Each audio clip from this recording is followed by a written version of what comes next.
कम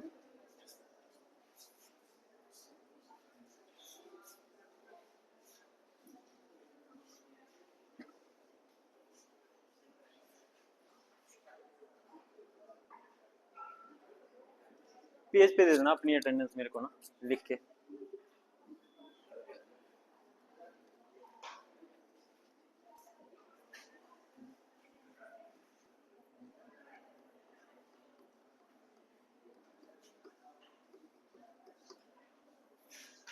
तो last time हमने थोड़ा सा स्टार्ट किया था, हमारे पास रिलैक्सेशन टाइम क्या होता है, और ये जो रिलैक्सेशन टाइम हमारे पास होता है ये आपका डैम्प्ड ऑसिलेटर के केस में हम इसको देखते हैं। तो रिलैक्सेशन टाइम का मैंने आपको बताया भी था कि ये रिलैक्सेशन टाइम वो टाइम है जिसमें कि डैम्प्ड ऑसिलेटर का जो एम्पलीट्यूड है वो घट के इनिशियल वैल्यू से 1/e रह जाता है। तो हम किस तरह से इसको देख सकते हैं कि जैसे ये हमारे पास आपकी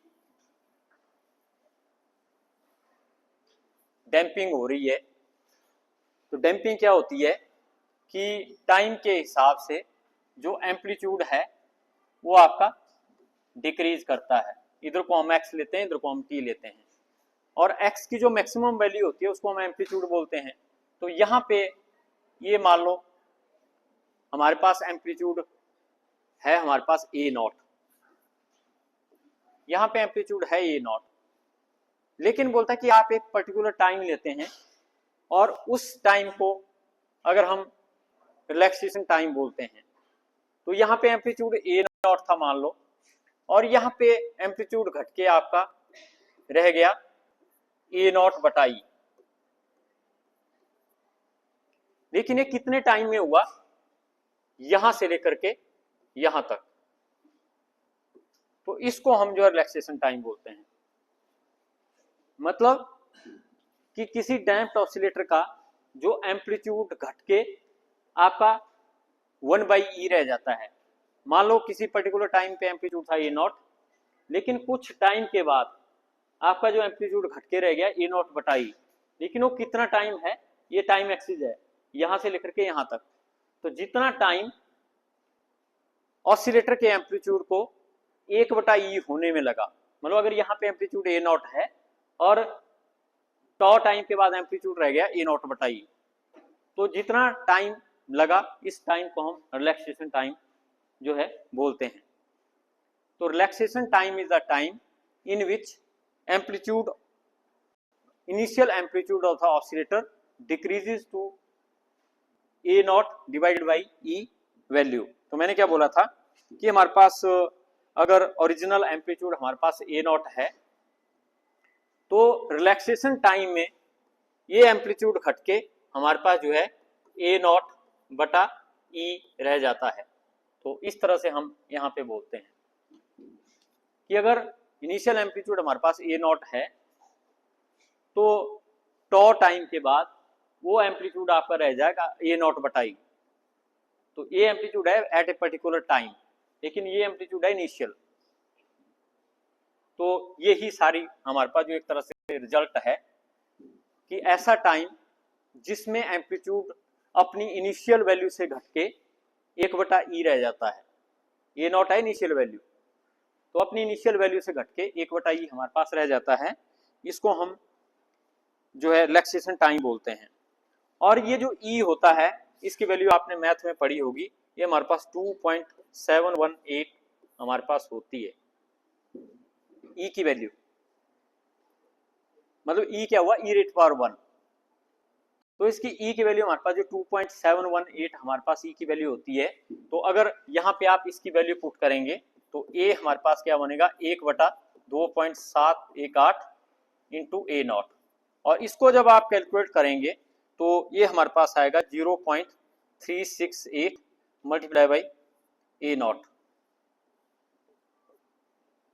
तो अगर शुरू में एम्पलीट्यूड 1 है तो रिलैक्सेशन टाइम के बाद आपका एम्पलीट्यूड रह जाता है 0.368 time to that of the initial amplitude. तो हम क्या बोलेंगे, अगर इसको परसेंटेज में निकालना है इसकी परसेंटेज हमारे पास जो 36.8% बनेगी। तो शुरू में अगर एम्पलीट्यूड 100% है तो रिलैक्सेशन टाइम के बाद डैम्प्ड ऑसिलेटर का एम्पलीट्यूड सिर्फ आपका 36.8% रह जाएगा। ये हम यहाँ पे इस तरह से इसका रिजल्ट निकाल सकते हैं कि रिलैक्सेशन टाइम वो टाइम होता है जिसमें डैम्प्ड ऑसिलेटर का एम्पलीट्यूड इनिशियल एम्पलीट्यूड से 36% रह जाता है। इनिशियल एम्पलीट्यूड 100% है तो एम्पलीट्यूड हमारे पास जो 36% यहाँ पे रह जाता है। और ये जो रिलैक्सेशन टाइम है ये हमें बताता है कि ऑसिलेटर आपका कितनी जल्दी जो है डैम्पिंग उसमें हो रही है या कितनी जल्दी उसकी जो ऑसिलेशन है वो खत्म हो रही है। ये हमें रिलैक्सेशन टाइम बता रहा है। आप यहां से देख सकते हैं कि अगर ये रिलैक्सेशन टाइम आपका कम होगा तो हम क्या बोलेंगे कि 36% ये जल्दी आपका पहुंच जाएगा, तो डीके जल्दी होगा। लेकिन अगर ये रिलैक्सेशन टाइम ज्यादा होगा, मान लो ये आपका रिलैक्सेशन टाइम इतना ज्यादा हो जाता है, तो हम क्या बोलेंगे, अब ये नॉट यहाँ पे है और ए नॉट बाई ई यहाँ पे होता है, तो इतने टाइम में इनिशियल एम्पलीट्यूड आपका 36% रह जाता है, तो हम क्या बोलते हैं, अब हम बोलेंगे कि रिलैक्सेशन जो हो रही जो आपकी डैम्पिंग हो रही है उसमें होने में ज्यादा टाइम लग रहा है, डीके होने में ज्यादा टाइम लग रहा है। तो रिलैक्सेशन टाइम अगर कम है तो डैम्पिंग आपकी फास्ट होगी, अगर रिलैक्सेशन टाइम हमारे पास ज्यादा है तो डैम्पिंग आपकी धीरे धीरे होगी। इसलिए ऑसिलेटर की जो ऑसिलेशन है वो बहुत टाइम के बाद आपकी एक तरह से खत्म होती है अगर रिलैक्सेशन टाइम ज्यादा है। अगर रिलैक्सेशन टाइम थोड़ा है तो हम क्या बोलेंगे कि एकदम से ही ये 36% पे पहुंच जाएगा। तो इसलिए डैम्पिंग के बारे में ये हमें बहुत इंपॉर्टेंट इन्फॉर्मेशन देता है कि अगर रिलैक्सेशन टाइम ज्यादा है तो इसका मतलब डैम्पिंग धीरे धीरे हो रही है, अगर रिलैक्सेशन टाइम कम है तो डैम्पिंग फास्ट हो रही है। क्योंकि थोड़े टाइम में, रिलैक्सेशन टाइम कम होने का मतलब है कि थोड़े टाइम में ही एम्पलीट्यूड आपका ए नॉट बटा ई पहुंच जाता है। तो अगर थोड़े टाइम में ए नॉट बटा ई आपका एम्पलीट्यूड हो जाता है, इसका मतलब डैम्पिंग फास्ट हो रही है। तो ये हमें डैम्पिंग की इंफॉर्मेशन देता है। फिर नेक्स्ट हमारे पास है expression for the relaxation time.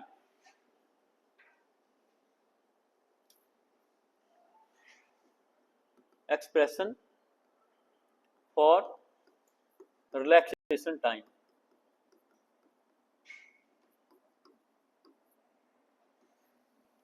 और इस टाइम रिलैक्सेशन टाइम को हम टॉ से लिखते हैं। और ये दोनों ही केसेस में हम निकालते हैं। आपको पता है कि दो तरह के हमारे पास ऑसिलेटर होते हैं। तो पहला हमारे पास होता है मैकेनिकल ऑसिलेटर। मैकेनिकल ऑसिलेटर, तो मैकेनिकल ऑसिलेटर के केस में हमने जो है रिलैक्सेशन टाइम निकालना है। फिर हम इलेक्ट्रिकल ऑसिलेटर के केस में भी रिलैक्सेशन टाइम निकालेंगे। तो एक चीज आप माइंड में रखना, अगले जो 3 आर्टिकल हैं इनमें से एक आर्टिकल मतलब कोई ना कोई आ ही जाता है तीनों में से पेपर में।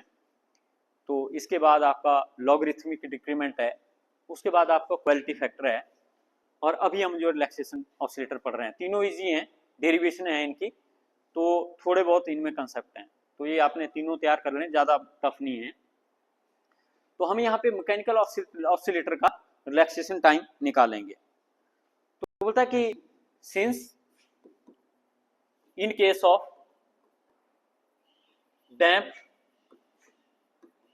मैकेनिकल ऑसिलेटर, जो हमारे पास डैम्प्ड मैकेनिकल ऑसिलेटर होता है उसके केस में एम्पलीट्यूड हम जो है A equal to A not e raised to minus B T लेते हैं। तो ये होता है एम्पलीट्यूड डैम्प्ड मैकेनिकल ऑसिलेटर का। और ये एम्पलीट्यूड हमने कहाँ देखा था, अगर आपको याद हो, लाइटली डैम्प्ड ऑसिलेटर के केस में। जो आपका लाइटली डैम्प्ड ऑसिलेटर का केस था उसमें हमने ये चीज देखी थी। हमने बोला था कि जो इसकी डिस्प्लेसमेंट आती है उस डिस्प्लेसमेंट में जो हमारे पास एम्पलीट्यूड होता है ये हमारे पास ये होता है, और आगे हमारे पास cos of omega naught dash T minus five. तो हमने बोला था कि डैम्प्ड मैकेनिकल ऑसिलेटर का मैग्नीट्यूड हमारे पास जो ये होता है, और मैग्नीट्यूड जो है वो आपका वेरी करता है, सॉरी एम्पलीट्यूड जो है वो टाइम के हिसाब से वेरी करता है। तो ये एम्पलीट्यूड आपका डैम्प्ड ऑसिलेटर का एम्पलीट्यूड है, या हमने इसको फाइंड आउट किया हुआ है लाइटली डैम्प्ड ऑसिलेटर के केस में। तो यहाँ पे जो B की वैल्यू है वो आपको पता है कि R/2m हम लेते हैं, तो इसकी वैल्यू भी आपको पता होनी चाहिए। अब हम क्या लगाते हैं यहाँ पे, जो रिलैक्सेशन ऑसिलेटर का कंसेप्ट है, तो बोलता है कि ये एम्पलीट्यूड है आपका एट टाइम t, लेकिन ये जो A0 है ये है हमारे पास एम्पलीट्यूड, इनिशियल एम्पलीट्यूड, और A है हमारे पास एम्पलीट्यूड आफ्टर टाइम t। लेकिन अगर हम बोलें कि एम्पलीट्यूड आफ्टर टाइम,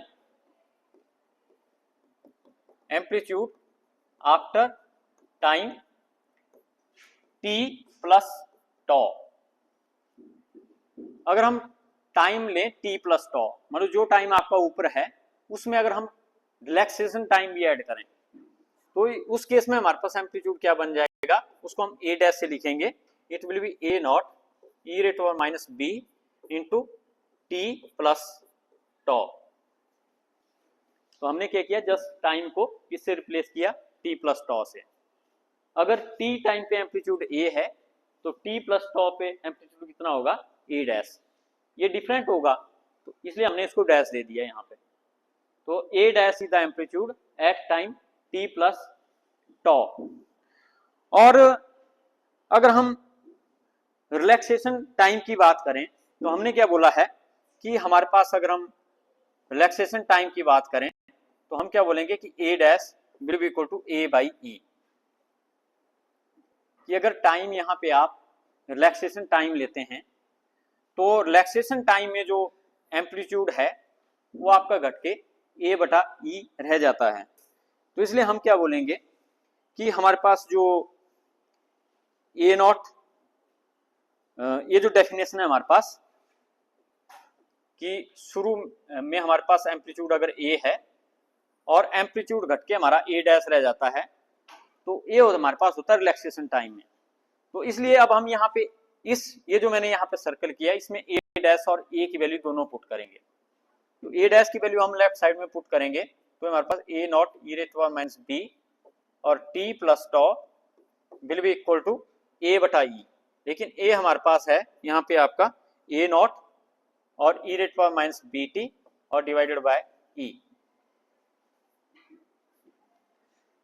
यहाँ पे हमने लगाई रिलैक्सेशन टाइम की डेफिनेशन कि रिलैक्सेशन टाइम वो टाइम होता है जिसमें एम्पलीट्यूड घट के 1/e रह जाता है।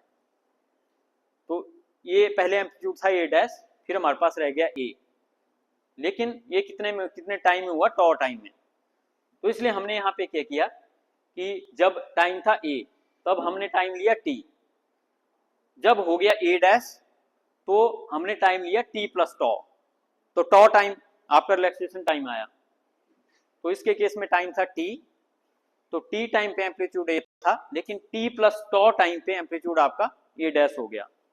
तो इसलिए हमने इस इक्वेशन में a डैश की वैल्यू भी पुट की और a की वैल्यू भी पुट की। तो ये हमारे पास इक्वेशन नंबर 1 आप किसको कह लो, इसको इक्वेशन नंबर 2 कह लो। तो हम क्या बोलेंगे कि एक और दो इक्वेशन में से हमने यहाँ पे a डैश और a की वैल्यू पुट की, तो हमारे पास ये इक्वेशन आ गई। अब इसको आप यहाँ पे सिंप्लीफाई कर सकते हैं, तो अगर सिंप्लीफाई करेंगे तो हमारे पास A0 e raised power minus bt into e raised power minus b टॉ, क्योंकि आपको पता है e raised power a plus b कितना होता है, e raised power a into e raised power b। तो e raised power a into e raised power b, अब ये b दोनों के साथ में है माइनस bt माइनस b टॉ। तो ये हमारे पास राइट साइड में हमारे पास A0 बटा e raised power minus bt है। तो आप देख सकते हैं इस साइड भी e raised power minus bt है, इधर भी e raised power minus bt है, इधर भी A0 है, इधर भी A0 है। ये हमारे पास यहाँ पे जो है कैंसल हो जाएगा।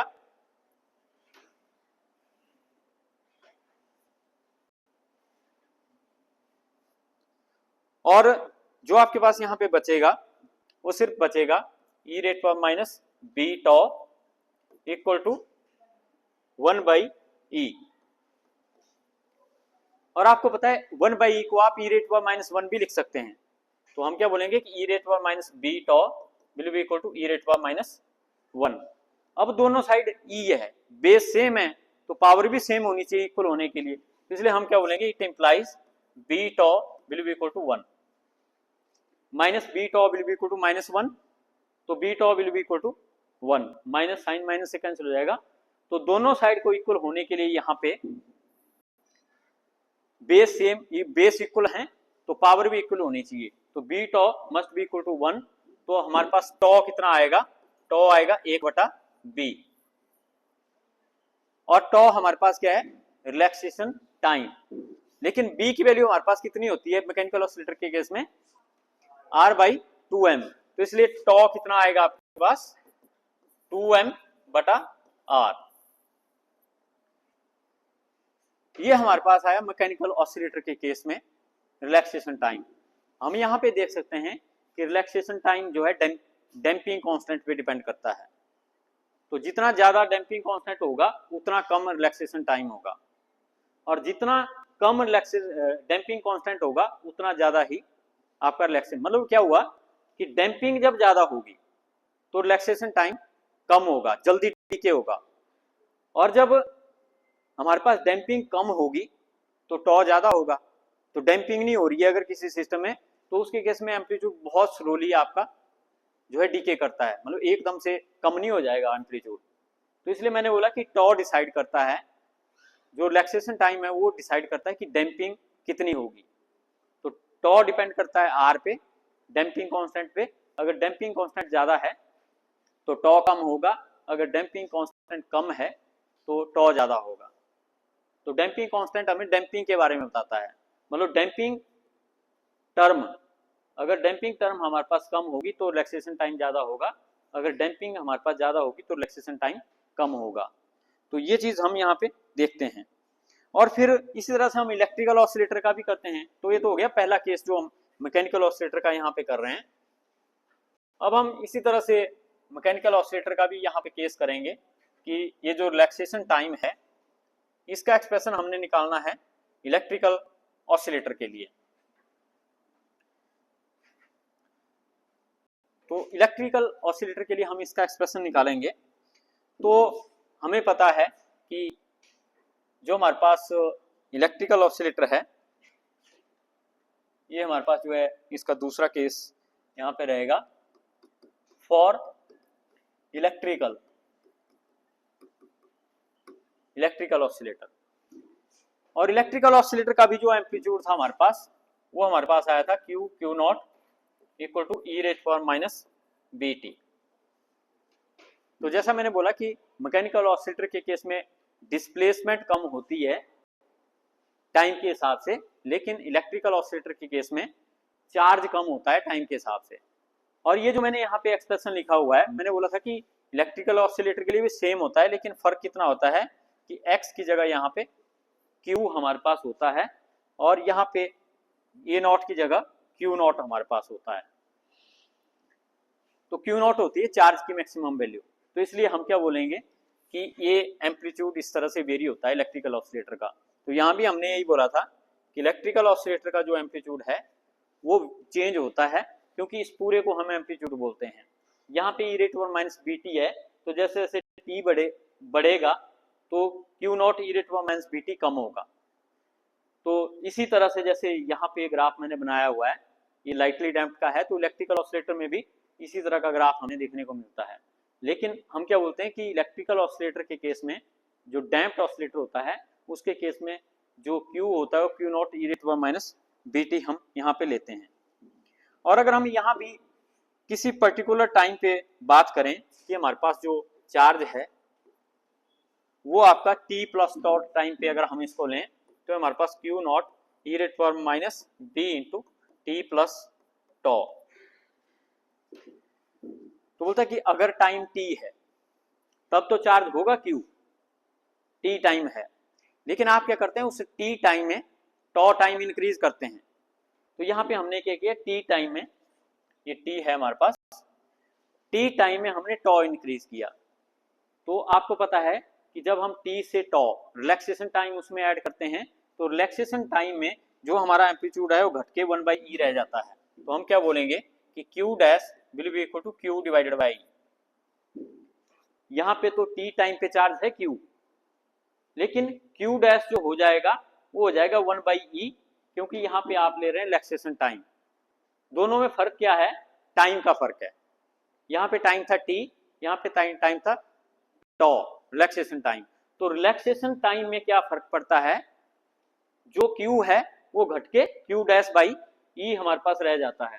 तो इसलिए हम क्या बोलेंगे कि जो आपका क्यू डैश बनेगा, जो घटेगा चार्ज, घटेगा कौन? क्यू डैश, जब टॉ के हिसाब से। तो इसलिए क्यू डैश आपका क्या बन जाएगा? जो पहले था charge Q divided by e, तो Q dash will be equal to Q by e. तो अगेन आप इस इक्वेशन में दोनों से वैल्यू पुट करोगे, जैसे हमने पहले की थी, ये पहली इक्वेशन, ये दूसरी इक्वेशन। तो यहाँ पे लेफ्ट साइड में हमारे पास आ जाएगा Q not e rate power minus B T into e rate power minus B tau. तो ए भी e rate power A, e raised plus e rate power B.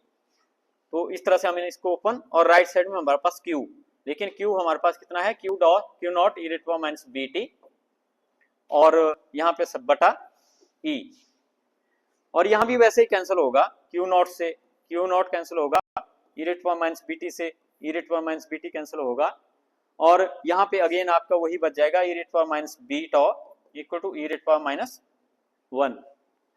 और यहाँ पे हम क्या बोलेंगे कि b tau will be equal to 1। तो इट इंप्लाइज टॉ कितना आ जाएगा? 1/b। लेकिन हम कर रहे हैं इलेक्ट्रिकल का केस, अब b की वैल्यू हमें इलेक्ट्रिकल वाली डालनी पड़ेगी। तो b हमारे पास इलेक्ट्रिकल ऑसिलेटर के केस में कितना होता है? R/2L। तो यहाँ पे हमारे पास R/2L, इसको अगर हम पुट करेंगे तो टॉ हमारे पास बन जाएगा 2L/R।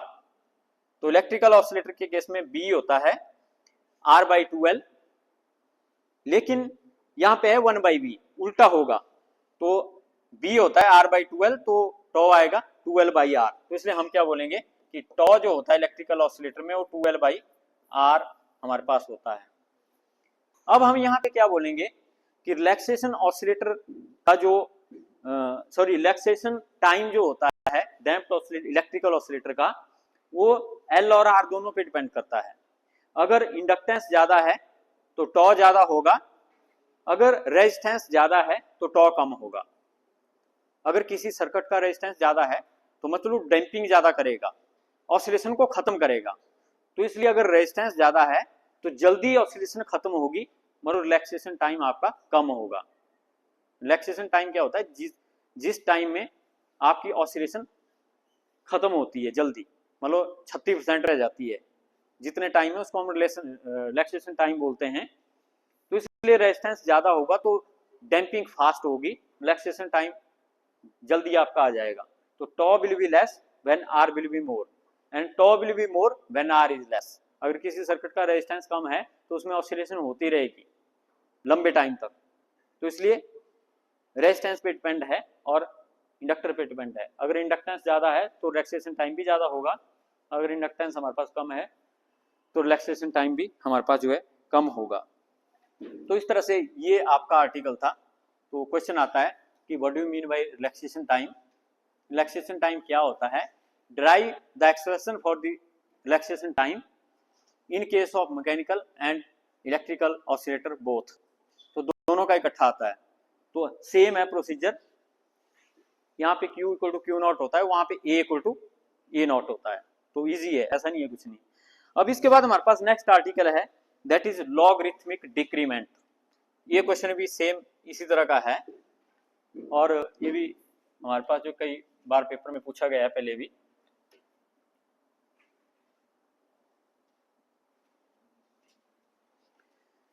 तो ये है हमारे पास लॉगरिथमिक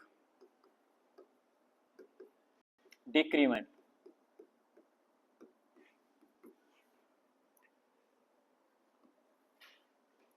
डिक्रीमेंट क्या होता है? एक तरह से डिक्रीज हम उसको बोलते हैं, और लॉगरिथमिक लॉग जिसमें होता है।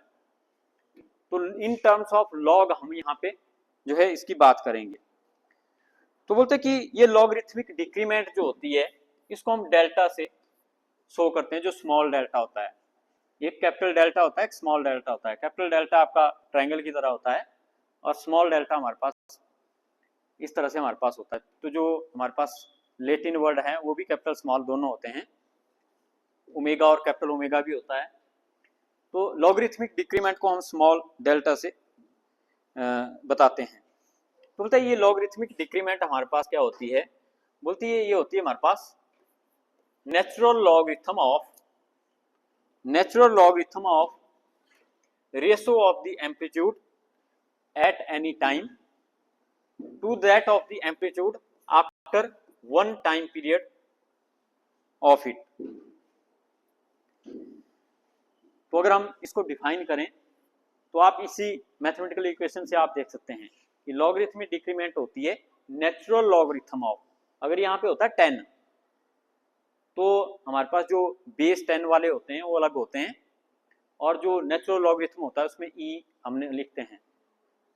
तो नेचुरल लॉगरिथम और जो हमारे पास लॉगरिथम बेस 10 वाला होता है वो अलग अलग होते हैं, और ये हम अभी स्टैटिस्टिकल मैकेनिक्स में भी इसको करेंगे, वहाँ पे बहुत इसकी प्रॉब्लम करेंगे हम काफ़ी ज़्यादा, कि इनके बीच में एक रिलेशन होता है हमारे पास, जो लॉग ऑफ ई एक्स हमारे पास है ये 2.303 टाइम लॉग ऑफ 10x हमारे पास होता है, इनमें ये फर्क होता है हमारे पास। तो यहाँ पे हम जो बेस ई वाला लॉग है वो यहाँ पे लेते हैं।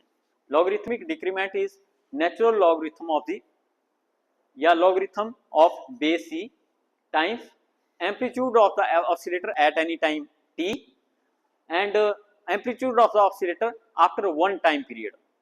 मतलब एक टाइम पे एम्पलीट्यूड है a, लेकिन उसके एक टाइम पीरियड के बाद एम्पलीट्यूड हमारा at डैश होगा।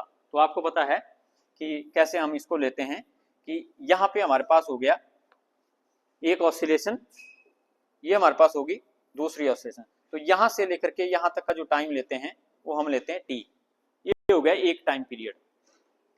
तो बोलता है मान लो अगर हम यहाँ पे इस जगह पे एम्पलीट्यूड देख रहे हैं तो इसको हम इस तरह से करते हैं कि t इसको ना लेके t हम मैक्सिमा का लें कि ये एक मैक्सिमा से लेकर के दूसरे मैक्सिमा का a भी हमारे पास टाइम t ही होता है। तो बोलता है कि यहाँ पे मान लो एम्पलीट्यूड है आपका a, और इसके एक टाइम पीरियड बाद आप हमारे पास यहाँ पे कहाँ पहुंचेंगे, आप यहाँ पे ये है एक टाइम पीरियड बाद। बोलता है यहाँ पे जो होगा वो हमारे पास at डैश होगा। तो वही ये बोल रहा है कि logarithmic decrement is natural logarithm of the ratio of the amplitude at any time t, ये है हमारे पास यहाँ पे time t, to that of the amplitude at time after one time period. तो इस t के बाद जहां पे टाइम आपका एक टाइम पीरियड पूरा कवर कर लेता है वहां पे टाइम हमारे पास जो है इस टाइम पे एम्पलीट्यूड हम बोलेंगे कि at डैश। एक टाइम पीरियड के बाद यहाँ t टाइम पे एम्पलीट्यूड था a, लेकिन इसका एक टाइम पीरियड हमारे पास कहाँ पे कंप्लीट हो रहा है, इधर। तो इस एक टाइम पीरियड के बाद वहां पे जो एम्पलीट्यूड होगा that will be at dash. तो इस तरह से हम लॉगरिथमिक डिक्रीमेंट को यहाँ पे जो है डिफाइन करते हैं, और ये भी हम दोनों ऑसिलेटर के केस में निकालते हैं। तो एक्सप्रेशन हमारे पास इसका हम करेंगे एक्सप्रेशन फॉर मैकेनिकल ऑसिलेटर। तो मैकेनिकल ऑसिलेटर के केस में हम क्या बोलते हैं कि हमारे पास जो एम्पलीट्यूड होता है वो हमारे पास होता है a नॉट e⁻ bt।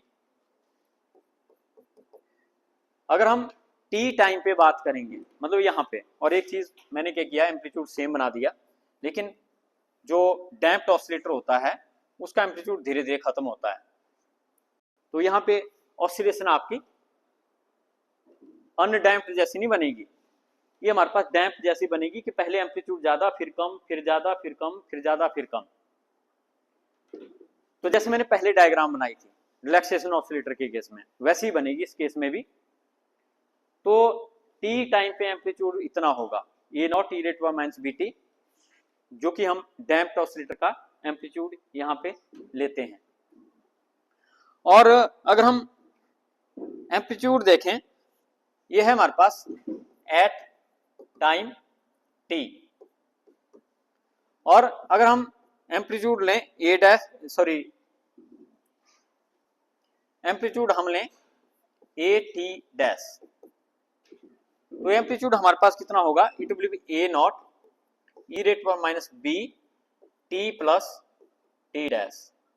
तो मतलब इस टाइम के बाद आपने टाइम इंक्रीज किया टी डैश, मतलब ये हो गया amplitude at any time T, और ये हो गया amplitude at a time after one time period.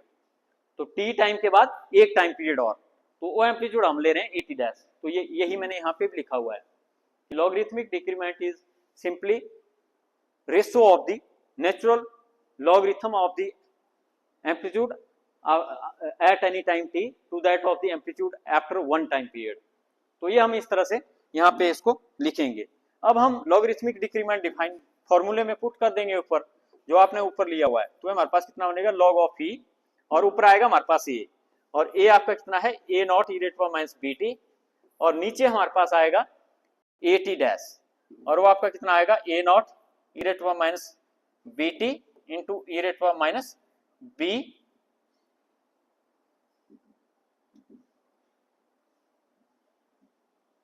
E rate power minus b into t dash. तो इस तरह से हमारे पास यहाँ पे आएगा। अब आप यहाँ पे देख रहे हैं कि ए नॉट से ए नॉट कैंसिल हो जाएगा, e rate power minus B t से e rate power minus B t cancel हो जाएगा, और यहाँ पे जो आपके पास बचेगा वो बचेगा सिर्फ डेल्टा इक्वल टू, ऊपर तो सारा कैंसिल हो गया, यहाँ पे हमारे पास बचा 1 e rate power minus B T dash, और यहाँ पे हमारे साथ है लॉग ऑफ ई, ये बाहर है। और इसको हम ऊपर ले जाएंगे, जो बटे में आपने यहाँ पे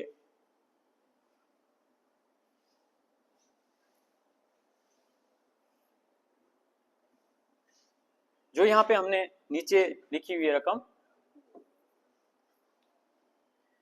वो हमारे पास आएगा delta equal to log of e, यहाँ पे ऑलरेडी है, तो ये हमारे पास यहाँ पे बन जाएगा e rate power b into t dash. क्योंकि अगर बटे में नेगेटिव होता है minus x, e rate power minus x, ऊपर उसको आप ले जाते हो e rate power plus x बन जाता है, तो यहाँ पे ये हमारे पास यहाँ पे बन जाएगा।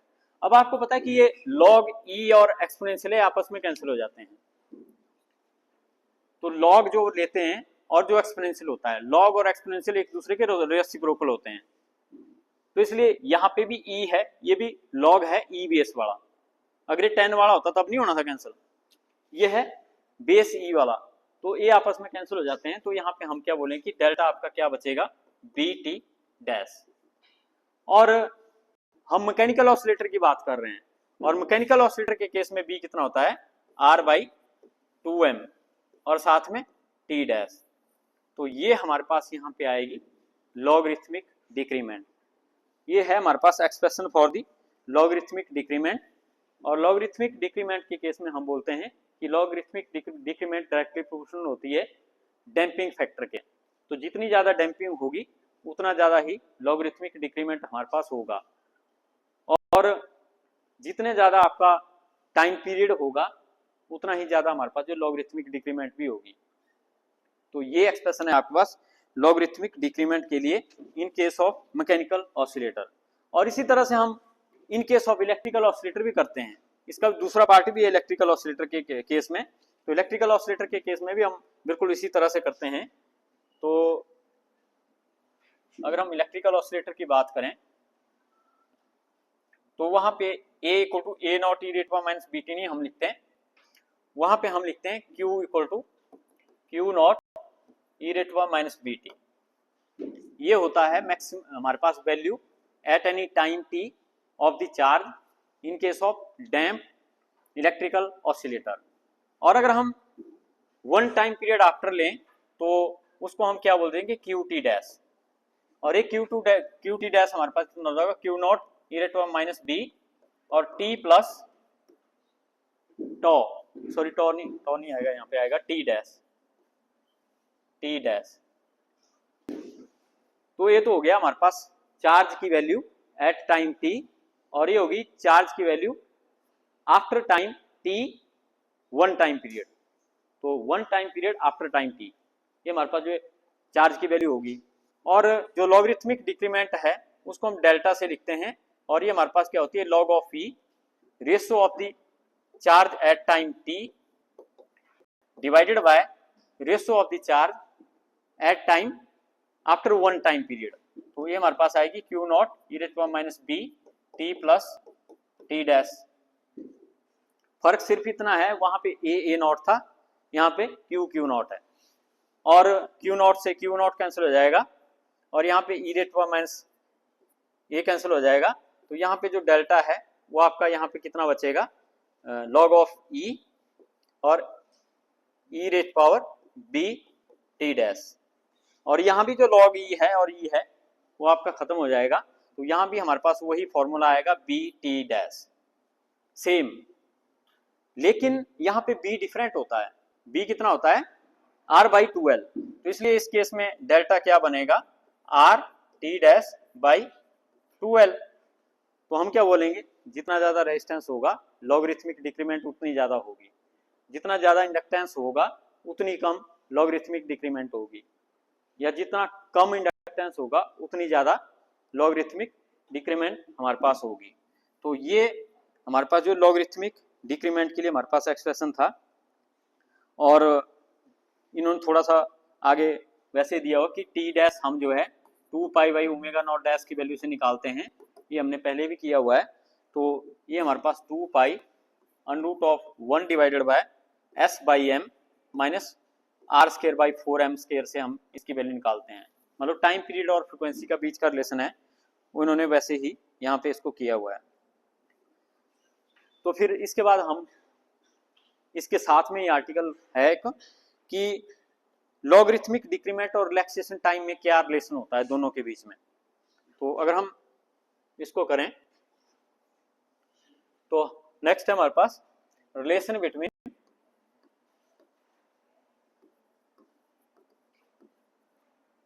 टॉ एंड डेल्टा, इनके बीच में क्या रिलेशन हमारे पास होता है। तो बोलते हैं जो रिलेशन आपने फाइंड आउट किए उनमें से निकल जाएगा इनका रिलेशन। तो हमने अगर मैकेनिकल ऑसिलेटर की बात करें हम, तो हमने निकाला था डेल्टा हमारे पास R T dash divided by 2m, और टॉ हमने निकाला हुआ है 2m बाई आर। जो इनके रिजल्ट हैं, टॉ था 2m बाई आर और डेल्टा था R T dash by 2m।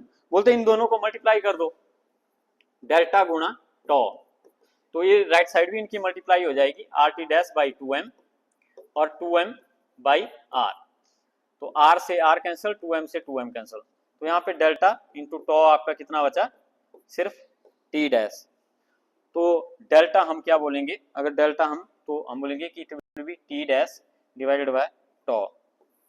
तो ये दोनों के बीच का रिलेशन निकल जाता है। डेल्टा हमारे पास जो t डैश बाई टॉ के बराबर होता है, वैसे ही आप इलेक्ट्रिकल ऑसिलेटर के केस में भी निकालेंगे तो भी सेम आएगा। इलेक्ट्रिकल ऑसिलेटर के केस में हमारे पास जो आपका डेल्टा क्रॉस टॉ है वो आपका आएगा r T dash by 2l cross 2l by r. तो इलेक्ट्रिकल ऑसिलेटर के केस में r T dash by 2l होता है डेल्टा, और 2l बाई आर होता है टॉ।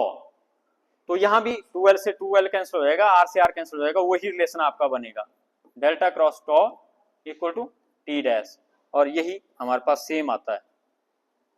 तो डेल्टा और टॉ का रिलेशन चाहे मैकेनिकल हो चाहे इलेक्ट्रिकल हो, दोनों का हमारे पास जो सेम रिलेशन यहाँ पे बनेगा आपका। तो delta will be T dash by tau, तो it is the relation between logarithmic decrement and relaxation oscillator.